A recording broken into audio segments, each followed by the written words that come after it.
if you look at like, the new Bitcoin miners that are coming out, they're better than the previous generations, but we're no longer having that exponential curve just shooting straight up. It's starting to Mm, more or less like plateau. So if you bought a miner 6 months ago versus the new miners that are going to be coming out probably later this year, are they going to be better? Yeah, but it's kind of like saying what's the difference between a 3090 and a 4090 graphics card mm, if you're just like a weekend gamer? Not too much. not too Like much. they're going to be just about the same. They're going to give you just about the same performance that you're looking for right now. It's just one has a much bigger price tag Mm, for a minimal increase in your graphics. right.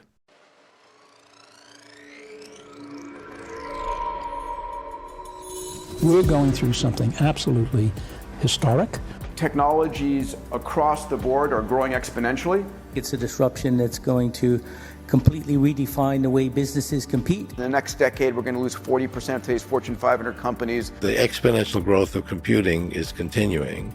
AI is nowhere near its full potential. Whether you like it or not, that the future cannot be stopped by anyone.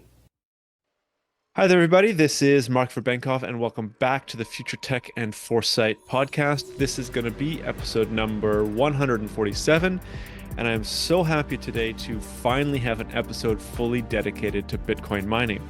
Now, I've spoken about Bitcoin and cryptocurrencies in general over the past couple of years for those of you that have been listening to the podcast, but I don't think I've ever fully focused for one episode on Bitcoin mining. So it's great to have my guest, Thomas Duffles, who I'll introduce in a moment here, onto the podcast to talk about Bitcoin mining. For those of you that have been listening to the podcast recently, you'll know that I spent around 2 months down in El Salvador, which for many other things, but mostly it is, of course, the Bitcoin country of the world, or the Bitcoin capital of the world. And because of that, it's attracted a lot of really interesting characters down there, Thomas being one of them. And I was so fortunate to meet him and have some really interesting discussions, and then follow that up with a really interesting podcast discussion specifically focused on Bitcoin mining. And I think one of the most interesting things about the podcast today is, also for my own understanding, was Bitcoin mining is perceived by many people across the world as energy intensive, as producing tons of CO2 emission, and just kind of generally bad for the environment and society. Now, I think that most people on the planet don't fully understand Bitcoin. It's complicated enough as it is, and Bitcoin mining is just another layer of complexity. So I think even less people fully understand Bitcoin mining. So these ideas of environmental problems or issues with Bitcoin are very easily accepted by people who haven't really done their research. And I think that in today's episode, Thomas does a great job of breaking down, maybe discussing those concerns, but more than anything, he really focuses on how Bitcoin mining actually stabilizes the grid, the power grid, the energy grid, which is something that I didn't fully understand until I went down to El Salvador and listened to a bunch of really interesting people talk about this.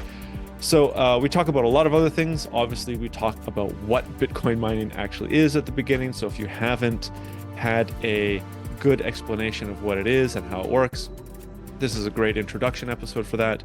So we talk about stabilizing the grid, what the halving is and why it's important for Bitcoin mining. And then, of course, we focus on a lot of issues about the future of Bitcoin mining, quantum computing, and other issues like that, as per usual in the podcast. So the podcast, the interview is very interesting. I think Thomas does a great job of explaining from the easily kind of initial ideas all the way to the more complex and kind of future ideas of Bitcoin mining. And it was just great to have him on the podcast. So who is Thomas? Thomas Duffles currently works at a Bitcoin mine as a miner repair tech. He currently oversees the process of deploying new miners, the repair process, and assists in training.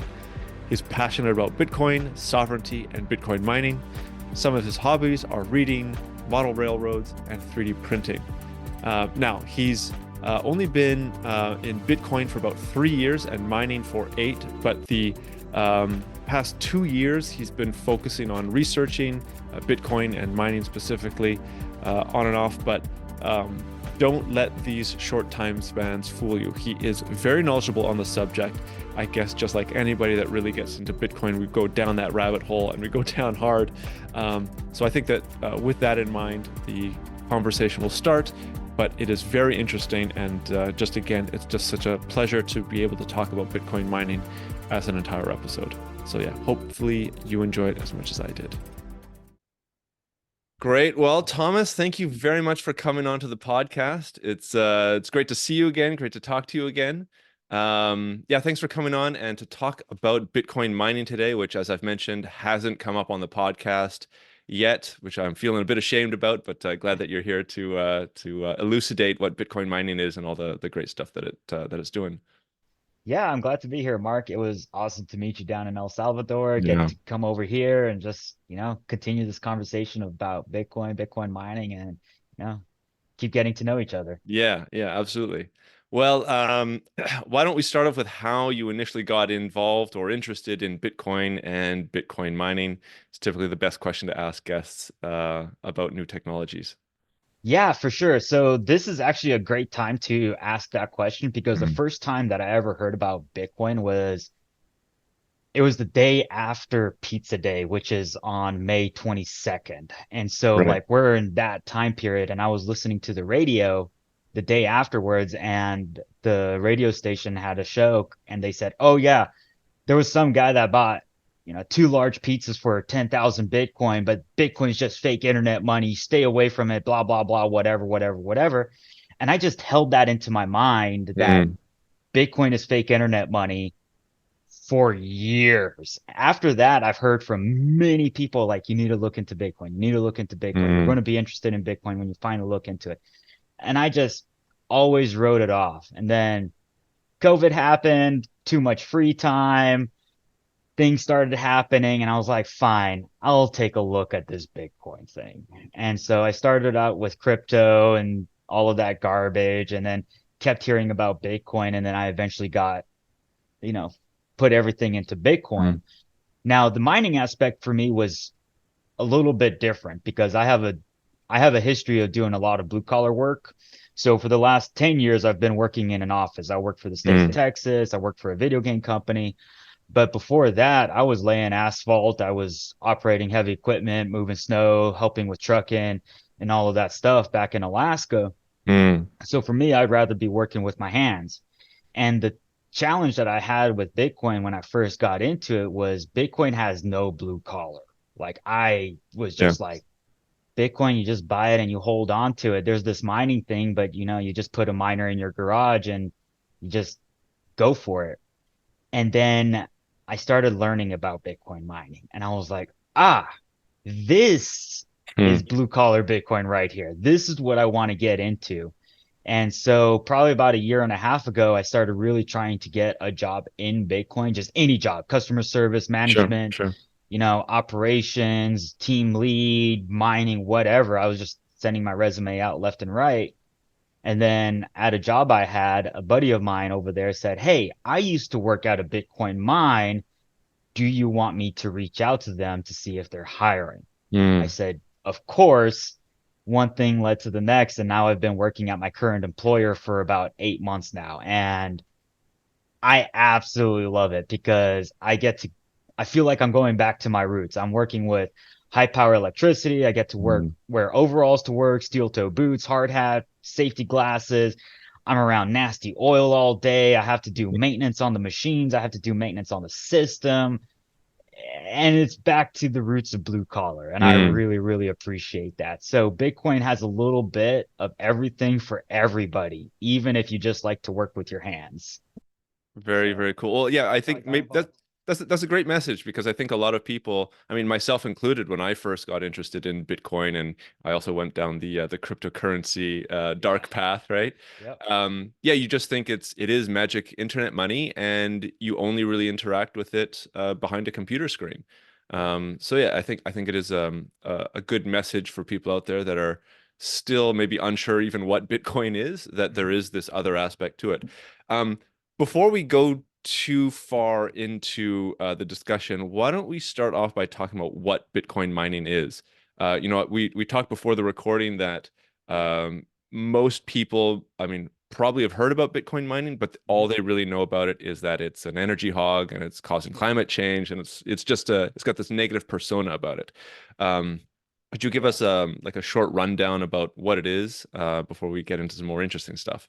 Yeah, for sure. So Bitcoin mining, like I believe we're going to talk a little bit later about energy stuff and all also, Mm. but I'll mention it a little bit. Like Bitcoin mining is to secure the Bitcoin network. So Bitcoin runs on what's called proof of work instead of proof of stake. So instead of us trusting some cloud server or some like mega corporation that has complete control over the network, this is Bitcoin mining or proof of work is a distributed resource or a distributed network across the entire world where wherever there's cheap energy, people are going to be using Bitcoin or are going to be doing Bitcoin mining.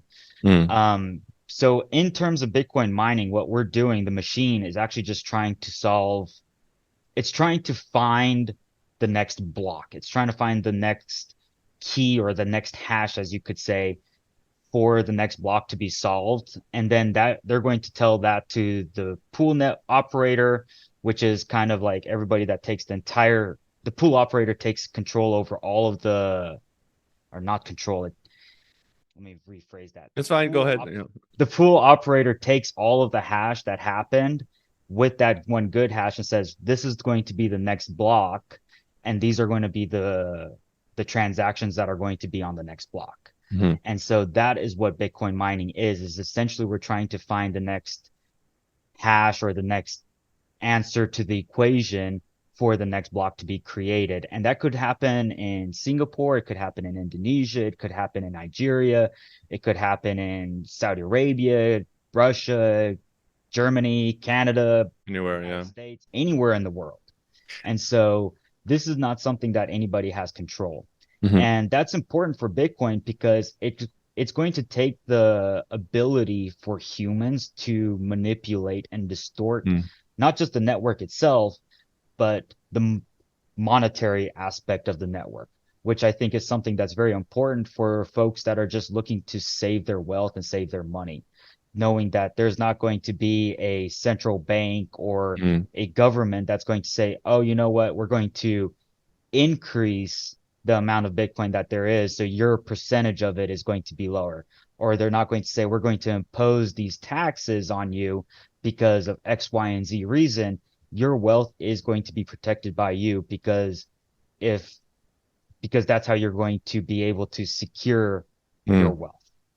Right. I hope And that I think explains a it. good example of that, I can't remember exactly how many years ago, but there was a ban in China, and China had like a ban for Bitcoin mining. And I think Yes. China had like a substantial proportion of the actual Bitcoin miners in the entire globe, and then it was banned, and Yes. those miners had to go elsewhere, or the extra mining had to be done by other pools, as you were mentioning, Mhm. across the world, but it didn't really impact Bitcoin.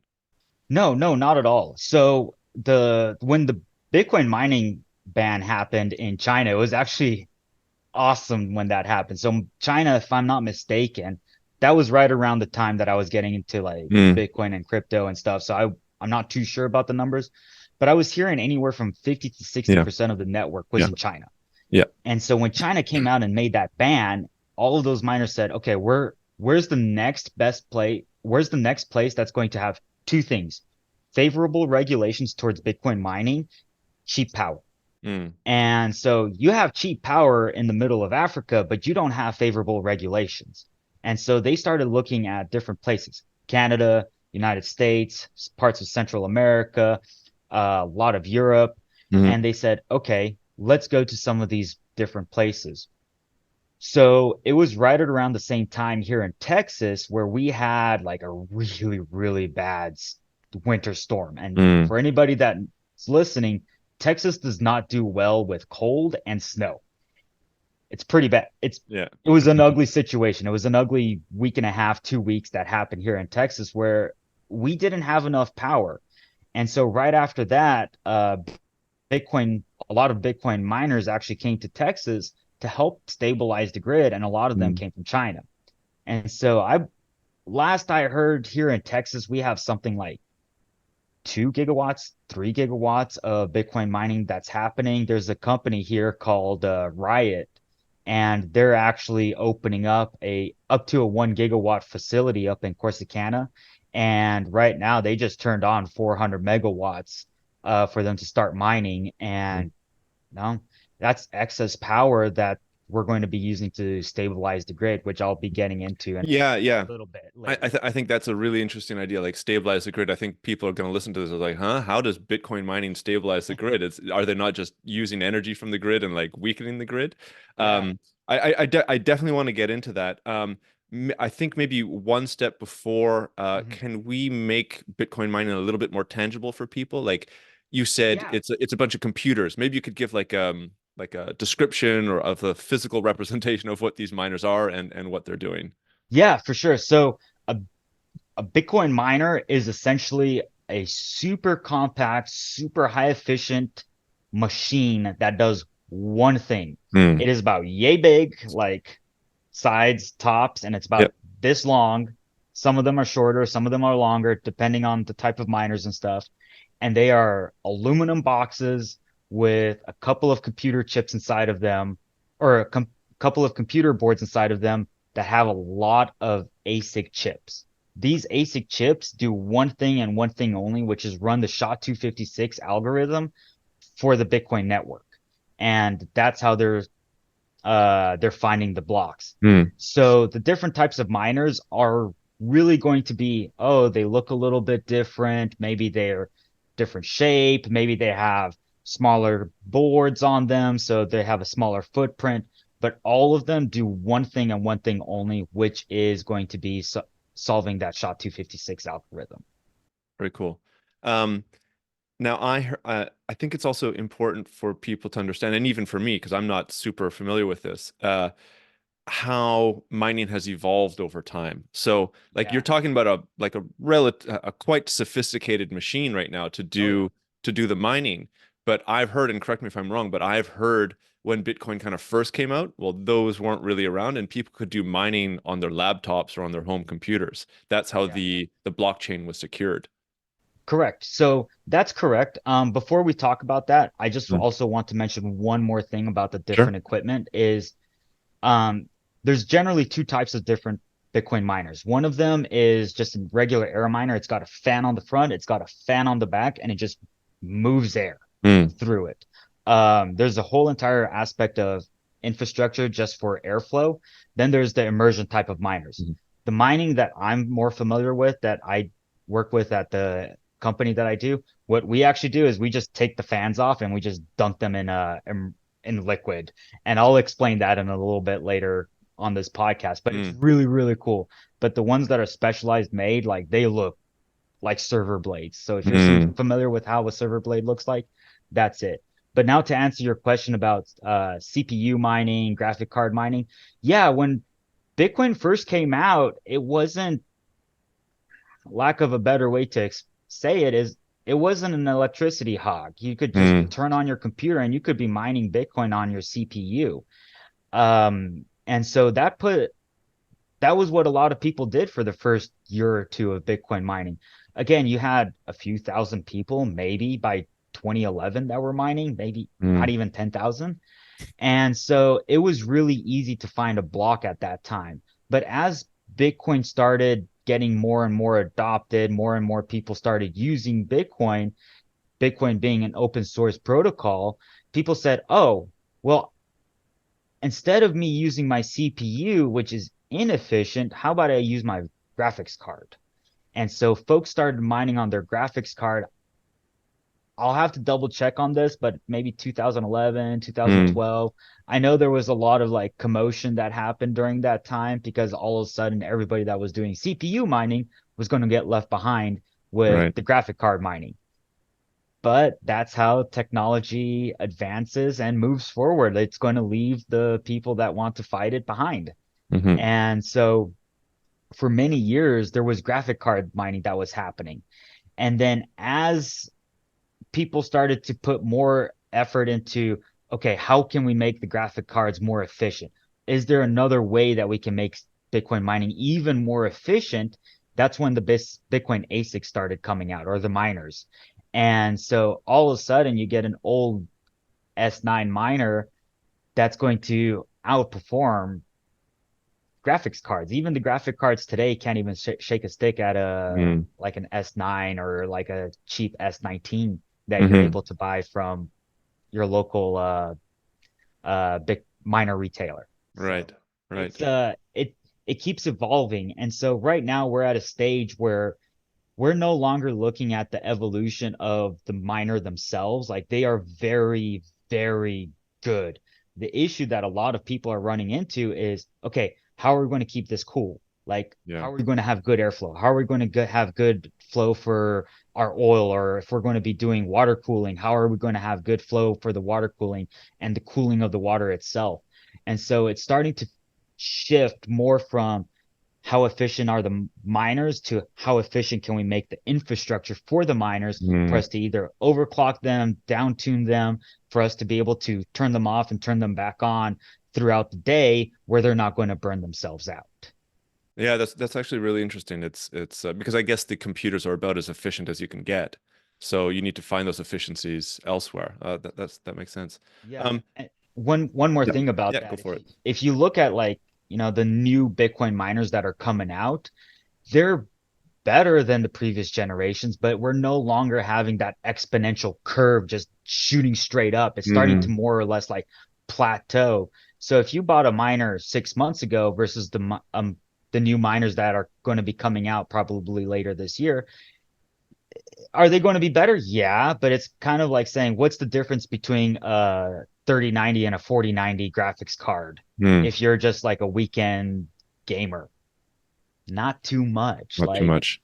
they're going to be just about the same. They're going to give you just about the same performance that you're looking for right now. It's just one has a much bigger price tag Mm. for a minimal increase in your graphics. Right. And so that's where we're at in Bitcoin mining, my belief. Right, right. Okay, there's another question I want to follow up from that. Yeah. I think one other pre-discussion point is the incentives for miners. Why Oh, are yeah. people doing this, right? Yep. Like it sounds like, okay, there's a lot of infrastructure, there's a lot of costs. Yeah. Why would anybody want to mine? Yeah. So the reason you want to mine Bitcoin, like let's just go at a large scale, Mhm. is you're going to want to accumulate Bitcoin. Like when you're mining Bitcoin and you solve a block, right now we're getting 3.125 Bitcoin per block, plus all of the transaction fees for all of the transactions that are going to be included on that block. So a transaction for somebody to transact on the Bitcoin network, they have to pay a little fee. All Mhm. right. It's kind of like when you go and you pay with your credit card, there is a fee involved. You're just not the one to pay it, but the merchant, they're the ones that are paying Mhm. that fee. So the merchant is paying the 2.5%, 3%, maybe even 4% on that credit card purchase that you made with them. So theoretically, there is a fee. You just don't know that there's a fee because you don't see it on your receipt. Mhm. Um, so the Bitcoin mining, you're going to be getting the block reward plus the transaction fee. And that's something that's very important because not just are we getting the the block reward from that, but we're also going to be securing the network because the more people that are going to be mining on the network, the more difficult that it's going to be for somebody to come into the network and do what's called a 51% attack where they're going to say, "Hey, I want to undo that block. I want to undo this transaction." Mhm. Well, you're going to have to get the same amount of power that the Bitcoin network currently has, the same amount of machines, the same amount of infrastructure, put it all together and compete against it. And so the reason we do Bitcoin mining is first to secure or to receive the Bitcoin and second to secure the network. Now, the reason a little person like yourself or myself would want to do Bitcoin mining on our own, just having like one or two machines at home, or maybe you have like a side business where you have cheap power, like maybe a 3D printing farm or something, where you're paying maybe 10 cents per kilowatt hour instead of 13 cents on kilowatt hour. You can have a little mining infrastructure going on in the back where you're going to be getting Bitcoin. And the reason that's important is not only are you securing the network, not only are you getting a little bit of Bitcoin on top of that, but at that point, you're going to be getting what's called KYC free Bitcoin, where Mm, there's it's KYC stands for know your customer, which means that that is going to be virgin Bitcoin. That's going to be Bitcoin that's hasn't been gone through an exchange. It hasn't seen a transaction yet. Nobody know is going to know that you're the one that's receiving it. If you set it up right, you're getting uncensorable money, and mm. that's not going to be able to fall under OFAC compliance. So those are the reasons why uh, Bitcoin mining is so important, both for the large scale and for the little people like ourselves. Fantastic. Okay, I think that sets up that's a good foundation for getting into some of the more interesting stuff with Bitcoin mining now. Um, Okay. So, okay, one of the follow-up questions I had, and this specifically regards to the evolution of mining. Mhm. We're now living in an age of AI, as many people are calling it, like a new AI age. I've had a couple guests, and we'll have a couple more guests on soon talking about quantum computing. Oh. Um, you were talking about this plateauing effect of the efficiency of the miners. Mhm. Do you see that whether it's AI or quantum computing or any other, relevant technology that's coming, emerging technology that's coming out today, are those going to make that trend a little bit more steeper, or is the technology really at such a efficient state that the mining efficiency is really going to plateau? I think I think over the next 5 years, like it's plateaued for now, but I Mm, think with like these emerging technologies, it's going to shoot up again. mm, Whenever there's an abundance of energy, good things are going to happen. This is something that we can see throughout like all of the previous civilizations in the world. mm, Every time that there's abundant energy, the civilization has tended to flourish. And so I believe that with AI, they're going to be able to, for example, see things that us humans are going to be missing on in terms of Bitcoin mining. Like maybe there's a simple error.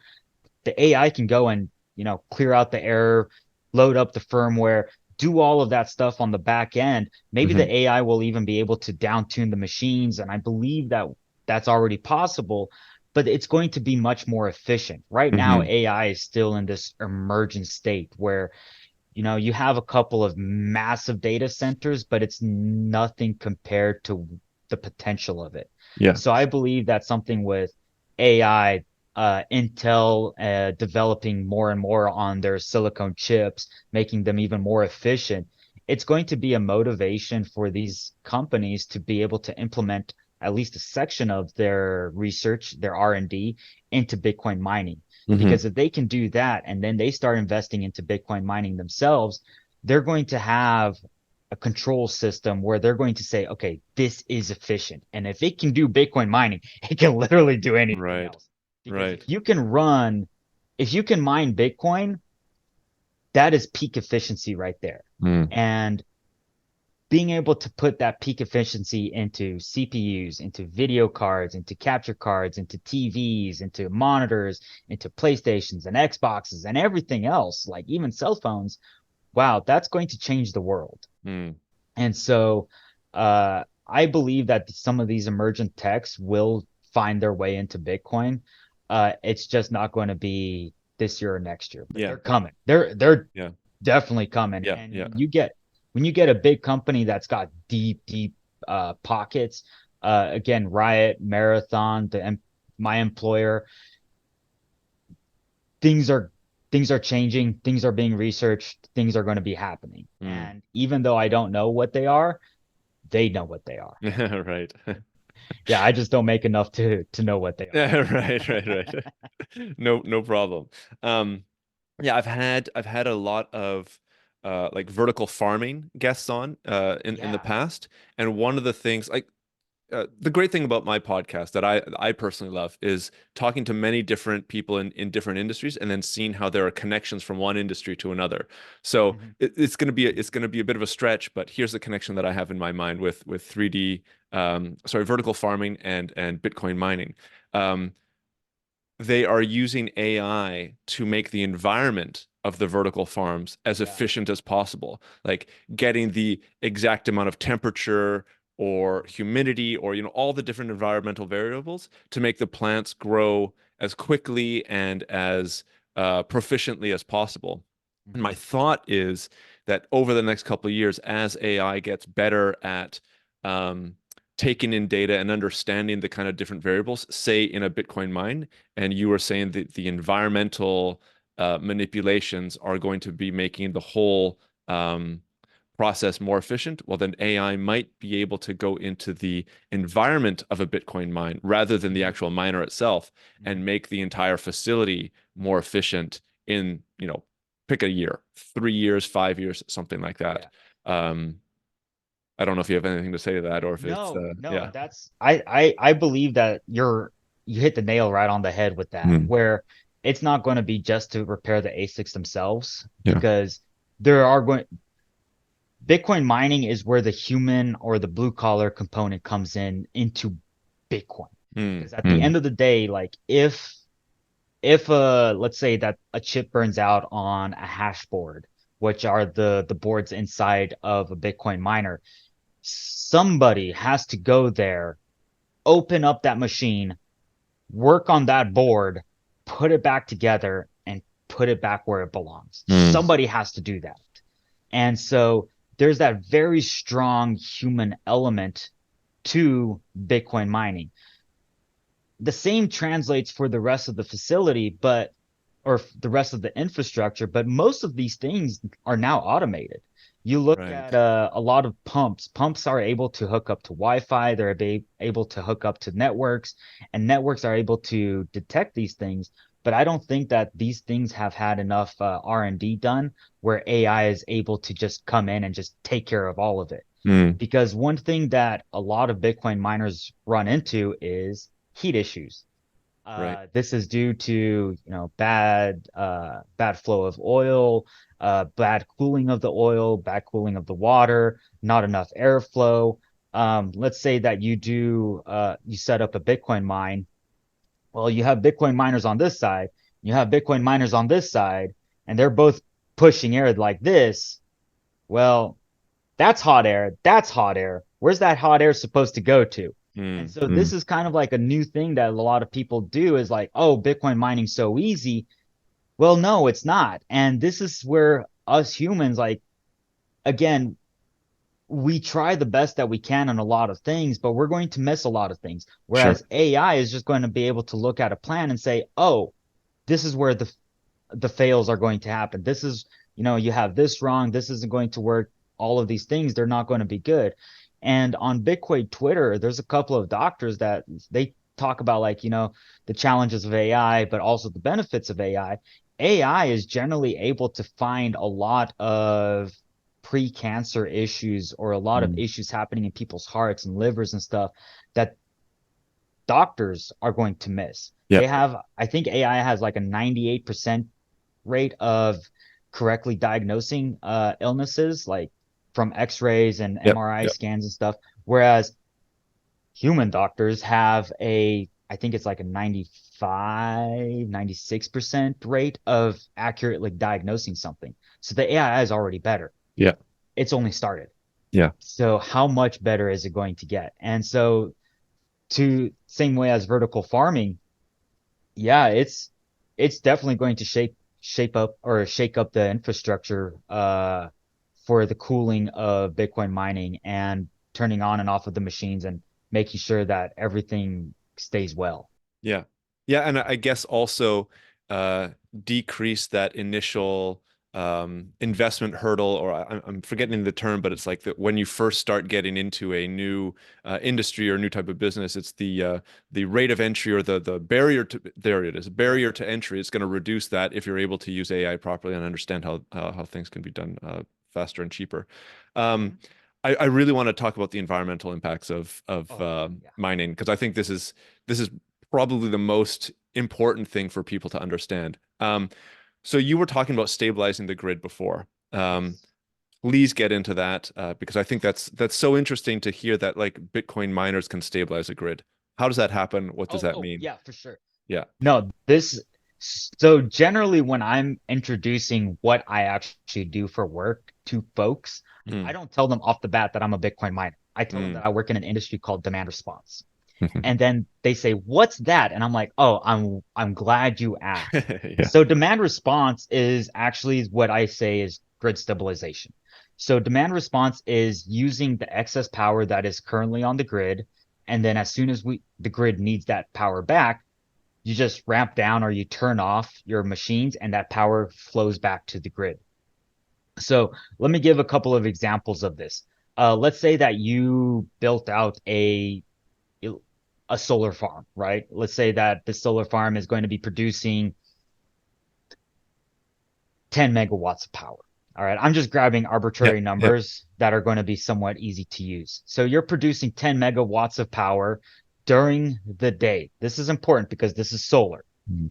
So during the day, maybe only about 3 megawatts of electricity is going to be used because it's for an up and coming community, city, whatever you're going to be doing, but you want it to be renewable energy. You want it to be with that green energy label, right? Mhm. But where are you going to put that other 7 megawatts of power? Like, let's say that you're doing this more off grid. All right, you're not connected to the grid. How are you going to do that? Are you going to shoot it into the ground? Are Mm. you going to put it into battery cells and just keep buying more and more and more battery cells? Or are you going to actually do something where you can actually have a return on your investment? So the first aspect is for something small like 10 megawatts, the demand response is we need to have somebody soak up 7 megawatts. This is where Bitcoin mining comes in because to buy the battery packs and to buy the capacitors, those are insanely expensive. And if you just have to keep buying more and more and more because you're just overproducing power Mm. for the first few years, you're going to make yourself go bankrupt because there's no return on that investment. So maybe you have a battery pack or two just for the community to use at night, or for, there's a storm and maybe, there's no sun for 3 days or whatever, you have that reserve. But you're still going to have all of this that you're going to be using for the other 360 days of the year. And so Bitcoin miners, that's the amazing thing is we can also throttle however much power we need. So let's say that in, again, this little isolated community, you're going to say, oh, in 2 years, we're now using 4 megawatts. Well, you just turn off 1 megawatt of the Bitcoin mining. All of a Mm. sudden, you have 4 megawatts that you're Mm. able to use. Mm. Where does that extra 1 megawatt of Bitcoin mining infrastructure go? Who knows? Who cares? It's the same thing as the China ban. It leaves. That's what's Right. important. It goes somewhere else that's going to have that cheap electricity. And so maybe it's like a little solar farm here in Texas and they go over to Canada because y'all got a lot of waterfalls and things that are able to take advantage of that. Maybe Mhm. they go up to Colorado because there's a lot of orphaned wells up in Colorado. Maybe they go over to Africa because there's so much solar that's being built out in Africa. Maybe they go back to China and they do guerrilla mining in China on their waterfalls over there. Who knows? Who Mhm. cares? But it just leaves. And as time goes on, that is going to keep getting built out, and those miners are going to get more and more dispersed around the world. Mhm. That's a small scale. Now let's go to a big scale. Let's say that you are an old power plant. Maybe you've been around for 15, 20 years or whatever.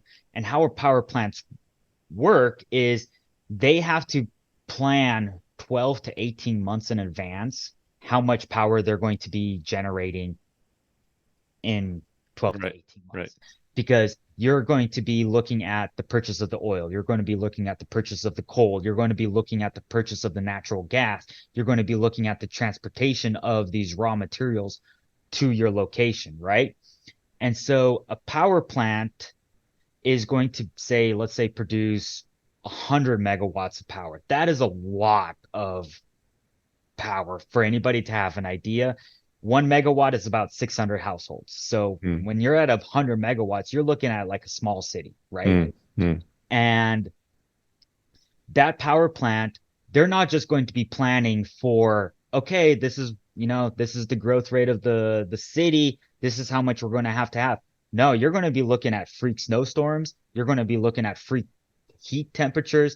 Maybe it's February and here in or in the northern hemisphere, maybe we have a warm snap in the middle of January up in Alaska, for example. Let's say up in Alaska, middle of the winter, it hits 40 degrees. 2 weeks later, it goes down to -10 degrees. You need to have a grid that's going to be able to handle that. And the issue that a lot of power generators have is that they have a hard time planning in these natural disasters that happen because Mother Nature doesn't care about your planning. You need to plan around Mother Nature. And so power plants, most of them, they have a legal obligation to overproduce electricity, anywhere from 10 to 20% more power. This isn't just for coal and oil. This is for pretty much everybody. They say you need to produce a minimum of X amount of power for X amount of people. So that's why you see these solar farms being massive. That's why you see these windmill farms being massive, just stretching as far as the eye can see, because they have to be able to produce a certain amount of power at certain times, regardless if they ever get to it. So now you have a power plant that is going to be producing 100 megawatts of power, but the city that they're going to be powering up is only going to be using 80 megawatts. Well, where's that other 20 megawatts going to be going to? Well, are you going to shoot it into the dirt? Are you going to shoot it into the sky? Are you going to run a data center that cannot go down, like ever? Or are you going to have something that you can just turn off within 30 minutes and just put that back into the grid? Because of the power, if the city is going to be using, again, just like our small example, is going to have a freak snowstorm and they're going to need to have an extra 15 megawatts overnight because there's a cold breeze that comes through, you're going to have to turn off those machines. And that is going to go right back into the grid. This is important because a lot of folks don't know about the infrastructure that goes into electricity. Like those ugly green boxes, at least here in the United States, I don't know how it is in Canada, like that everybody's got in their front yard. Those are boxes that control the amount of power that goes into the houses. If that thing gets overloaded, it's going to blow up. And if that blows up, you're going to be knocking out power for 4 or 5 houses. And maybe it's going to be going for the whole street because all of them are going to start blowing up.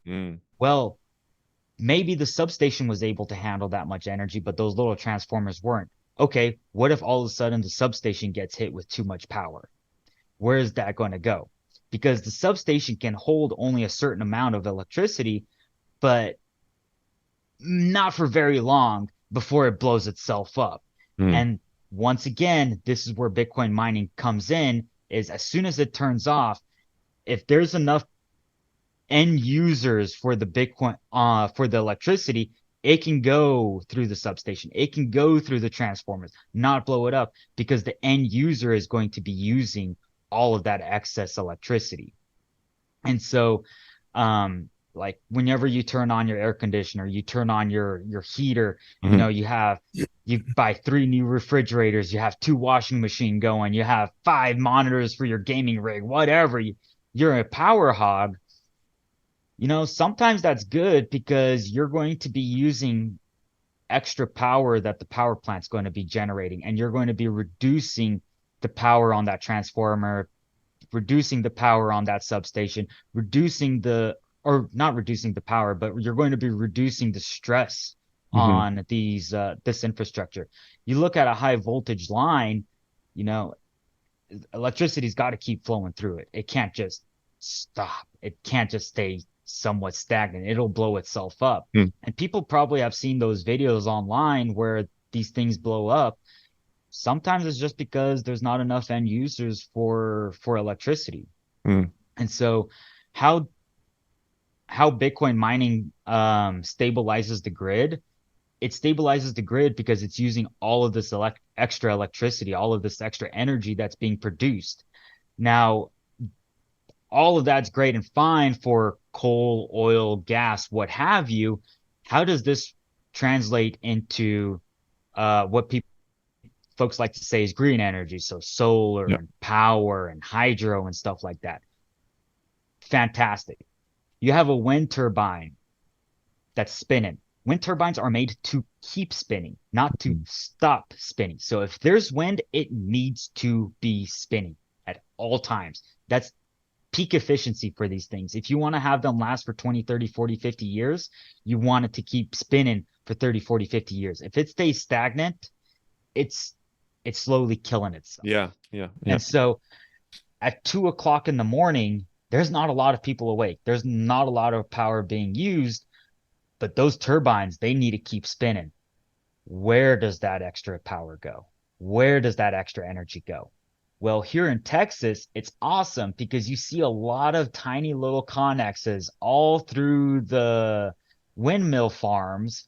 Well, a lot of those little connexes are actually Bitcoin miners that they just spin up in the middle of the night and they just start absorbing all of that energy that's being created. Because maybe a city's using, half a gigawatt of power during the day, but maybe they're only using 300 megawatts at night. Where's that extra 200 megawatts going to be going to? And so that would put a lot of pressure on the grid for a lot of extra build out for a lot of meaningless infrastructure when there's a very cheap and simple solution, which is Bitcoin mining. And the beautiful thing about us doing Bitcoin mining is we come in and a lot of people say, "Oh, well, they're taking our power. They're they're they're they're taking it away from us who are going to be paying." No, no, no, no, no. We're not. Bitcoin miners want two things: friendly regulation and cheap power.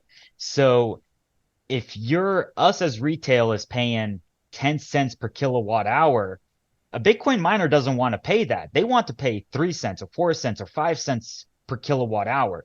So if the power plant has the option of saying, I can sell power to retail for 10 cents per kilowatt hour, or I can sell it to a Bitcoin miner for 4 cents per kilowatt hour, well, that's a no-brainer. Retail is going to pay more than double for that power.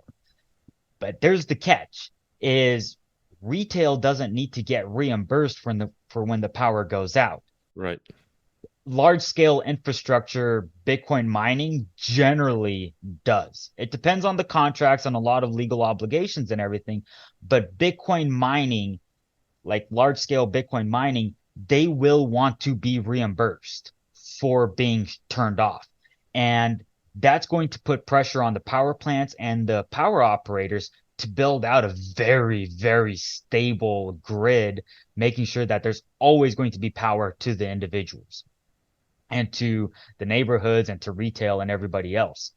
And it's, so as soon as the power price starts going up for Bitcoin miners, this is something that we look into.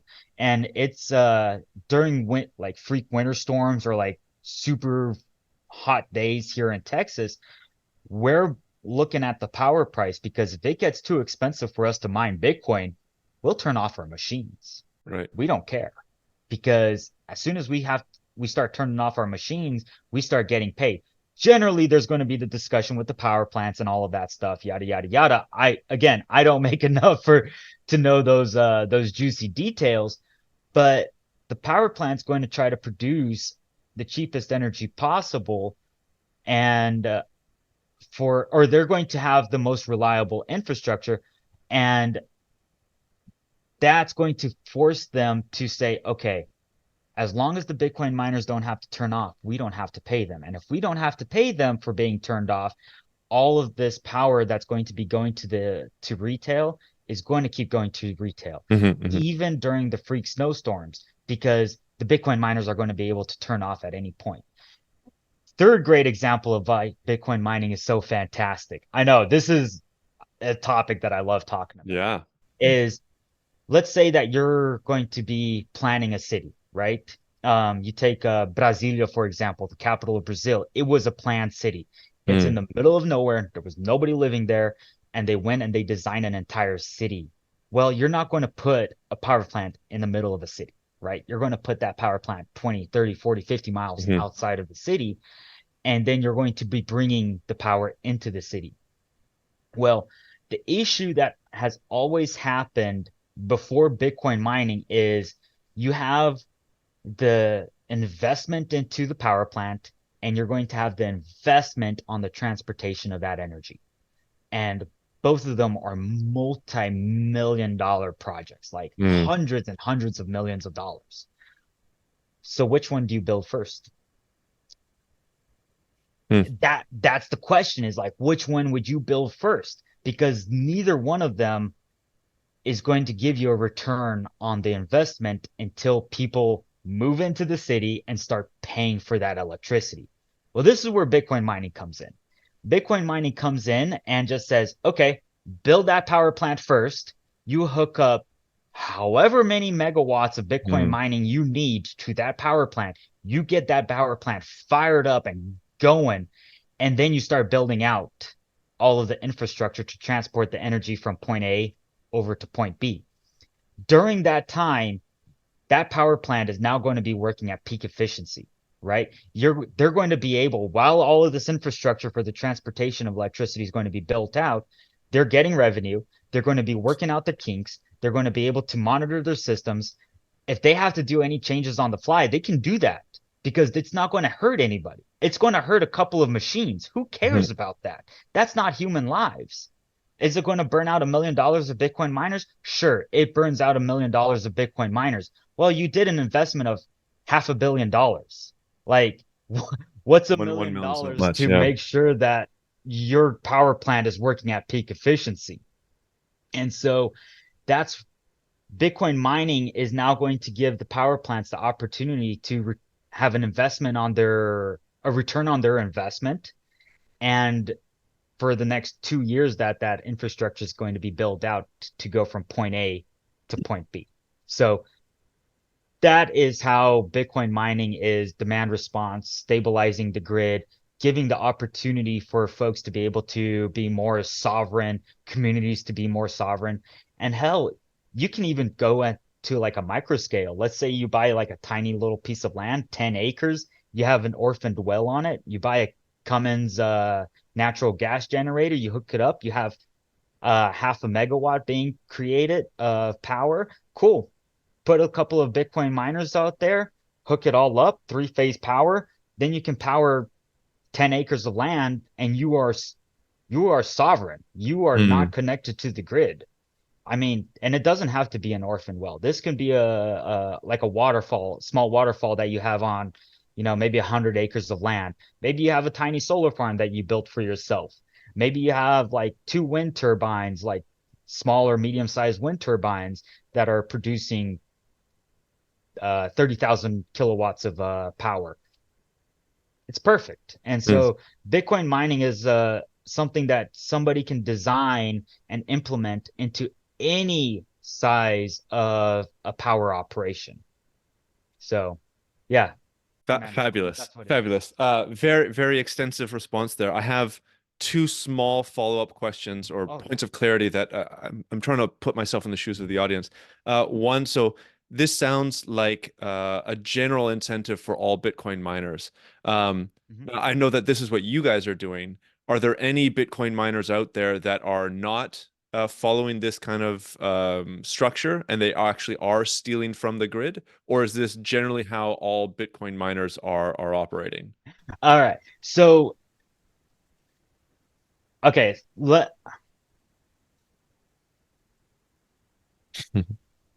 right. So there's large scale Bitcoin mining.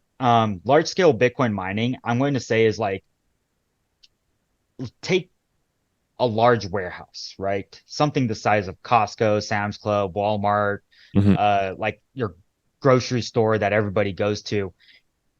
Take everything out of that and you just put in Bitcoin miners. So you can Yeah. do either immersion, which is what I'm more familiar with. That's what we do at my company, or you can do air mining, which is still the norm for large scale Bitcoin Mm. mining because Mm. it's easier deployment, less startup capital and what have you.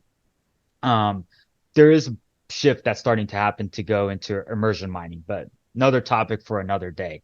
Um, that That's large scale. When you're absorbing that much power, the government will have eyes on you. I Yeah. don't care how you're doing it. They're going to know. And so at that point, you're going to be falling into federal regulations. You're going to be having to report earnings, if you're going to be a publicly traded mining company and what have you. There is no guerrilla mining that you do with At that scale. Yeah. 100, 200, Yeah. 500 megawatts of power. Yeah, that Yeah. scale. Yeah. If you're trying to do something a little bit smaller, you can, but how are you going to steal that power? Because if you lie to your power company that, Mm. oh yeah, I have a tiny little, whatever business, and then you get this super cheap power rate, and then all of a sudden you're, this little warehouse, like this little tiny little shop is using, I don't know, half a megawatt, 1 megawatt of power, that's going to raise questions and they're going to Right. start questioning things and they're going to probably have to go to authorities and start asking questions. Now, if you want to go into a small scale, like, somebody mining in their garage, yeah, nobody cares about that. Like too, it, it's too small to matter. Mm. Now, stealth mining is, or guerrilla mining is the real Bitcoin mining. I won't say real Bitcoin mining. It's another form of Bitcoin mining where you're going to hear stories, and this has happened where people put Bitcoin miners in the attic of schools, or they put them into the basement of the office that they work at, or Mm. there's a build out that's happening and somebody hid Bitcoin miners in the walls and stuff like that. Like these are real things that have happened in the past, and somebody's using this power of the school Mhm, or mhm. the office or of whatever building that they're building out. They are going to be paying for that electricity. At that point, that is arguably stealing that electricity. I would say that that is not so much the right thing to do, but hey, if you want to do it, I can't stop you from doing it Right, right. because at the end of the day, who am I to tell you what to do and what not to do? But it sounds like that would be the exception and not the rule. So the Yeah. the rule would be these mines that are either so large that they're fully regulated, Mhm. or these smaller, maybe medium-sized ones, we could say, that are part of stabilizing the grid. So Yeah. yeah, okay. So Yeah. so then for people that are thinking about Bitcoin mining and all these articles that have come out that Bitcoin mining is, contributing to climate change and it's, all this horrible stuff, it's we could say it's propaganda, it's nonsense, it's not in accordance with reality. Yeah, and another thing that I want to bring up with like the Bitcoin mining, like there is no difference at all whatsoever between the computer that you have in your house Mm. and a Bitcoin miner or an ASIC. Mhm. They they do the exact same thing. At the end of the day is where does the power on the other side of that outlet come from? And that is where the green energy Mm. or argument starts coming in because you can say, oh, well, I have a lawnmower that only uses electricity. Okay, but it comes from a coal power plant. So is Right. that really a green energy lawnmower? And it's the same thing as saying, oh, well, I have a gaming rig, but I run it off of solar. Okay, well, what if you were mining off of solar? Is that it does the same exact thing? Mhm. It's just one is you're going to have a PlayStation 5 hooked up to it instead of a Bitcoin miner. And they're going to be using the same source of electricity for them to be powered. Mhm. And so it doesn't really matter that, oh, well, Bitcoin mining is going to be bad for the environment. Well, I'm still waiting for people to tell me how it's bad for the environment because running a computer isn't bad for the environment. Mhm. Mhm. Okay, super clear. So I see we're a little bit over time. Yeah, I'm totally fine. I have just a couple more questions. I'm Um, totally free all day. awesome, awesome. So I guess following from what you were saying, I heard when we were down in El Salvador, I spoke to, I believe, another Texan who was talking about like other uses for Bitcoin miners. He was speaking particularly like, okay, Bitcoin mining produces a lot of heat, and there are places, I mean, all over the world where you need to like melt snow or keep places warm. So Bitcoin mining can be used as like the stabilizing grid use, but there's also like, I guess you could say, second order effects of Bitcoin mining that can be beneficial for, say, like local communities or something like that. Could you maybe talk about that a little bit? Maybe throw in a couple examples that you know of, because I think that's also really interesting and then gives a much more positive perspective of mining.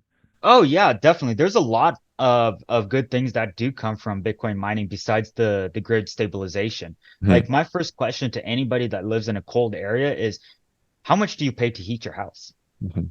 And what do you get back from heating your house besides being able to wear a t-shirt or a hoodie Right. inside? Like that's it. But these machines, like these Bitcoin miners, like it's hot.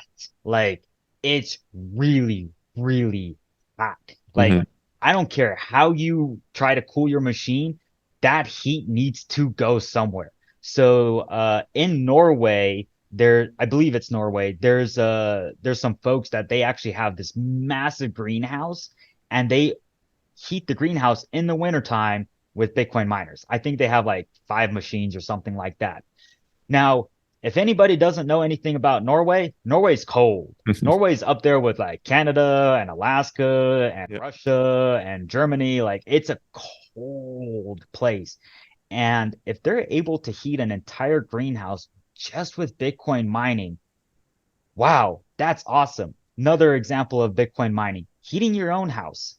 This is something that's getting popular over there in Canada and like up in the Midwest here in the United States is instead of having um like heat from the grid, like like the little baseboard heaters or Mhm. like Mhm. oil heaters that you have in your house or whatever, and just having electricity pumped into those things where again the only return that you're getting is heat, but you're getting nothing. You're just burning money at that point. Mhm. Mhm. People have been able to do DIY solutions to harness the energy that comes out of these machines to go into their house. So they're heating their water, they're heating their house, they're heating their pools, they're heating their saunas, like all with Bitcoin mining. And there's actually, oh gosh, this is right when I first got into crypto, is I heard of a university, I'm going to have to double check on this one, that they actually started doing Bitcoin mining for them to heat all of their sidewalks on Mhm. campus. So Mm. they're all melted at all times. I think I Wow. heard about that too. Yeah. Awesome. So I'm not Yeah. going crazy. Yeah. Yeah. Yeah. Yeah. But that just brings into like another idea is like, okay, up in Alaska, one thing that we have a lot of people have up there is heated driveways, heated flooring inside of the house. Well, you don't get anything from heating the floor inside your house. You don't get anything, or literally Mm. nothing from Mm. heating your Mm. driveway, right? Well, why don't you just hook up some Bitcoin miners that are able to run at all times, heating your driveway and Mhm. keeping your floor nice and warm for you to be able to walk around with no socks on. Like it Uh, would be awesome.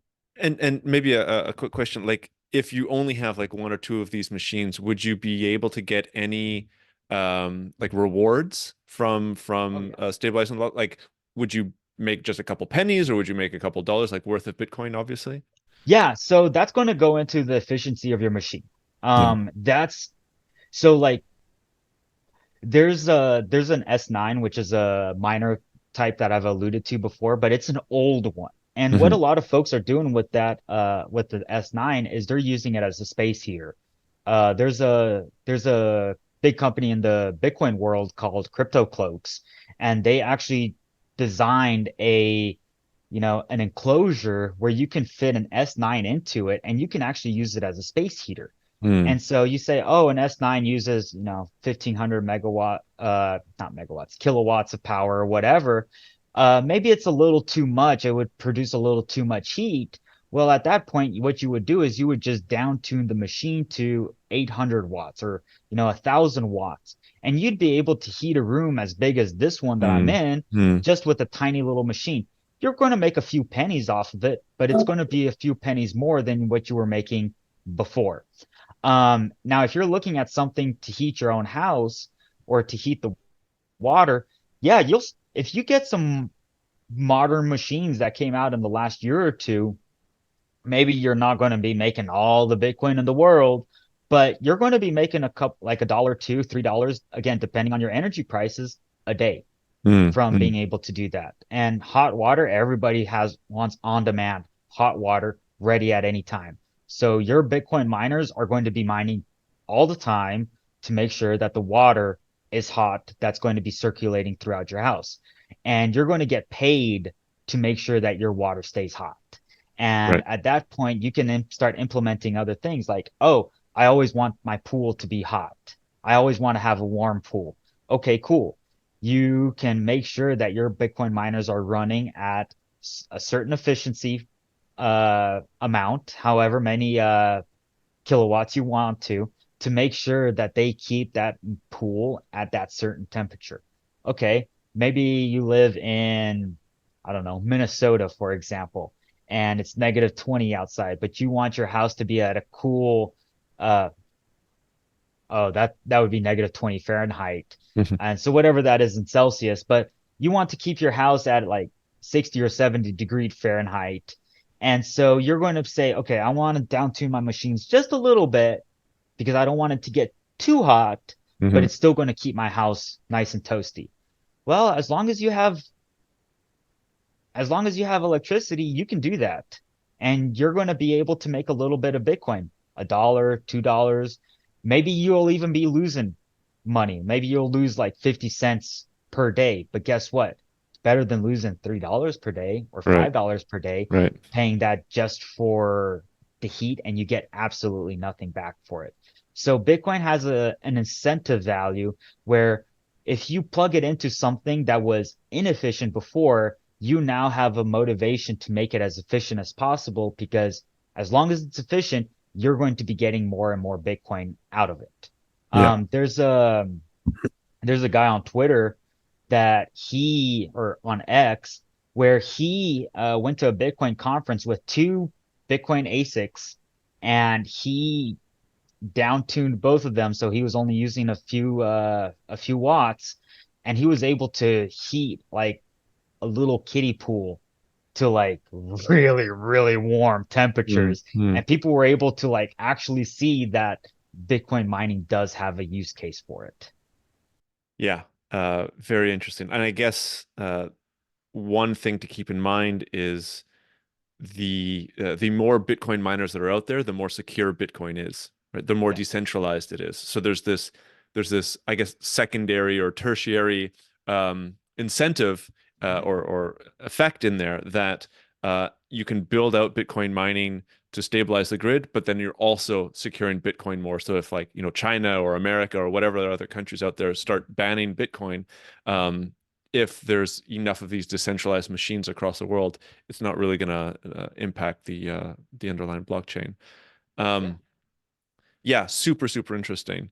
Um, I guess maybe the final theme that we can touch on. I do have another call that I need to jump in about Okay. 15 minutes or so. So we met at the peripheral event of the Bitcoin halving party, right, or the Yeah. halving conference, whatever you want to call it.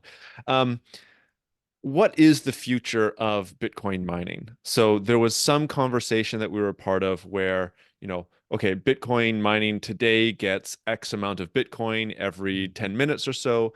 Mhm. If there's going to be a couple more halving events, and maybe you can also touch on what a halving event is Oh yeah. for the audience. What happens in, I can't remember the exact year, like 100 years or something like that, when there's no more Bitcoin being mined? Are miners just going to abandon all their miners and then Bitcoin fails, or what's going to happen? I think that's the typical thing that people are thinking. No, that's another excellent question that a lot of no coiners or like crypto bros like to say, and Yeah. like folks that are, still learning about like what is Bitcoin. They ask like, there's this blockchain thing. Okay, it gets cut in half every 4 years, the amount of Bitcoin that's produced. What's going to happen in 100 years? And so let's look at it from the history of Bitcoin. When Bitcoin first came out, it was 50 Bitcoin per block as the block reward. And a block reward is every 10 minutes there's a new block that's created, and whoever finds that block gets that amount of Bitcoin, right? So for the first few years, it was 50 Bitcoin per block. Then there was a halving event that happened. It went down to 25 Bitcoin per block. And then all of a sudden, 4 years later, it gets cut down to 12 and a half Bitcoin per block. And then it went down to 6.25 Bitcoin per block. And then last month on what is it, 419, 420, depending where you're at in the world, we went down to 3.125 Bitcoin per block. Well, that's obviously not killing Bitcoin because the price of Bitcoin just keeps going up. Keeps going Such up. an Yeah. interesting Yeah. thing. Yeah. Bitcoin's network is not going to die just because of the price of Bitcoin. And it's not the end all reason for Bitcoin mining is, oh, Bitcoin's price is at zero. Bitcoin has now been plugged into the grid and it is now a necessary part of grids. And I believe that Bitcoin, as it's being built out, is going to be implemented to grids, or as grids are being built out, Bitcoin is going to be implemented into it as a backup solution to overproduction of electricity. Now, is the price of, or is the, scratch my head, is the amount of Bitcoin being created every 4 years getting cut in half going to stop people from mining Bitcoin?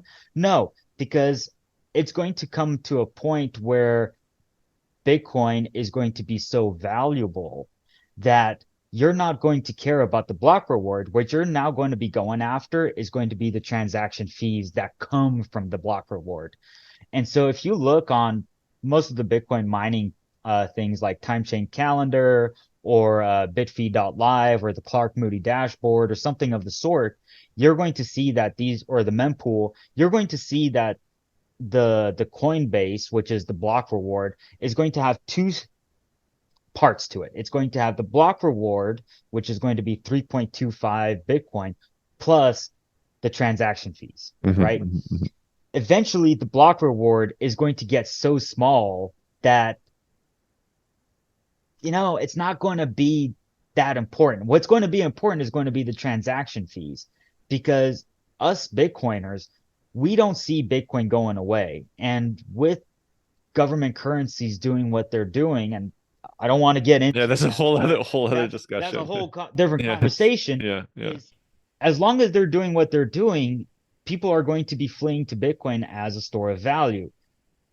And there's a whole bunch of different properties that make it as a good store of value.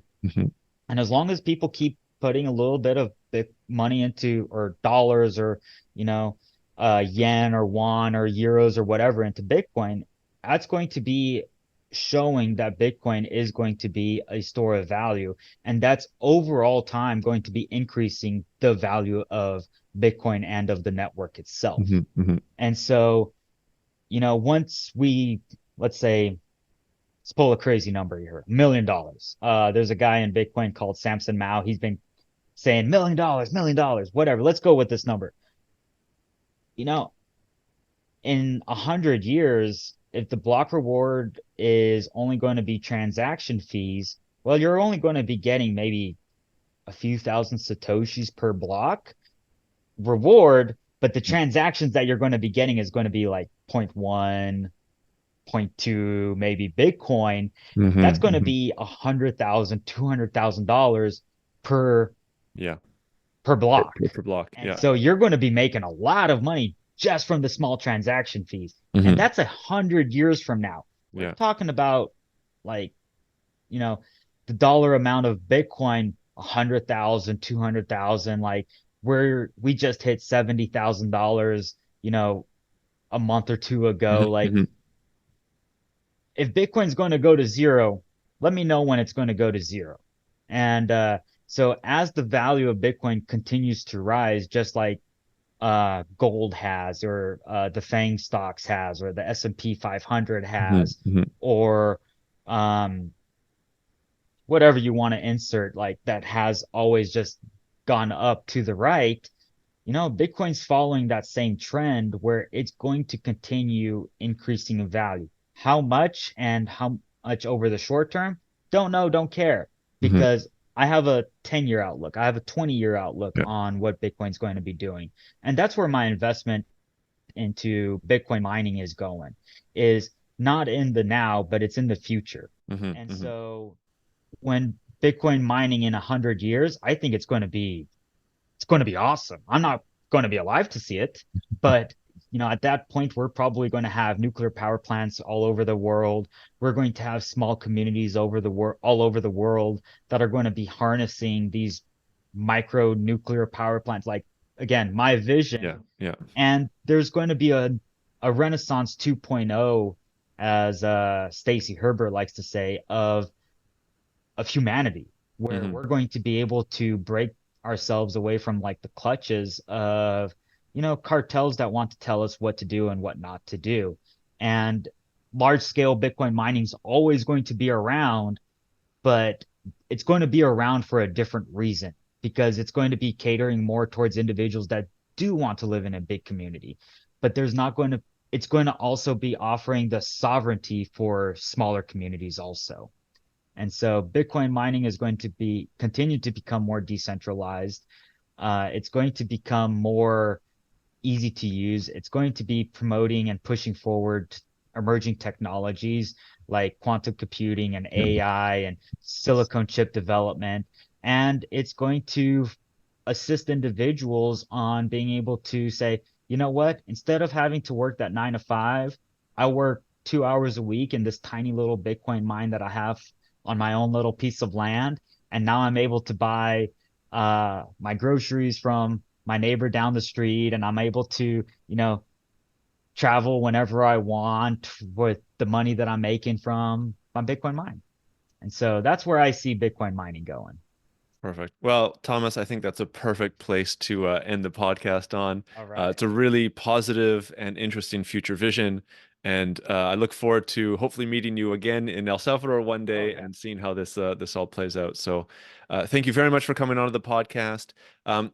Do you want to share like LinkedIn, Twitter, any places that people can follow you or reach out or Yeah, folks, easiest place to find me is going to be on X, or formerly Twitter, as folks like to say. It's T Duffles. You can put that in the show notes. Yep, yep, T T as in Thomas or T as in Thomas, Duffles. yep. I I'm somewhere on Instagram. I'm somewhere on Facebook. I'm somewhere on LinkedIn. I don't know where I'm at on those things.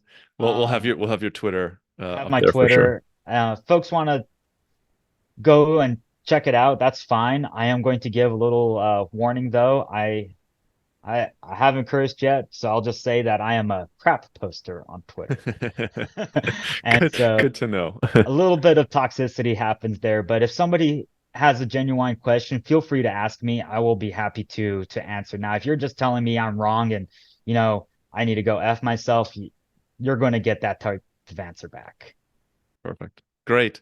Well, again, thank you very much for coming on. I think it was actually a phenomenal discussion for a first Bitcoin discussion on the podcast, and I'm glad to have talked to you again. So thanks Mark, again. it's a pleasure meeting you again and seeing you again. And we're definitely going to have to sync up before the next halving in four For years. sure. For You're sure. way too cool to see each other 4 years. Yeah. We'll make it happen. We'll make Thanks it again, happen. Thomas. All right. Take care, Mark. Cheers.